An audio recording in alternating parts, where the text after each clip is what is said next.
வழிபாடு செய்தார். ஆனா யாரு வந்தாலும் நான் இருக்கரங்களை கூவி வழிபாடு செய்வது என்னுடைய வழக்கம். ஆனா என் இந்த தினத்திலே உன்னுடைய அவதாரங்களை பார்க்கின்ற போது ஆண்டவர் என்று நான் அறிகிறேன். என்னுடைய உருவத்தை பார்ப்பது பகவான் என்பது எல்லோர்களுக்கும் தெரிந்த உண்மை.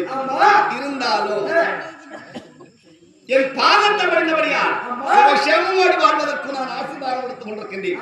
மகிழ்ச்சியோடு உன் மனதிலே சந்தோஷம் என்ற வாழ்க்கையோடு அமைதியோடு இந்த சபையில் அமர்ந்து கொண்டிருக்கிறார். இந்த சபையில் வேடிக்கை காட்டி விரோதமான திருச்சபை இந்த வெள்ளிமாகப்பட்டது நமக்கு வெளிச்சத்தை கொடுக்கிறது. இவர்களுக்கு பார்க்கக்கூடிய நல்ல உள்ளங்களுக்கு மனதிலே ஒளியை கொடுக்கிறது. என்ன ஒளி?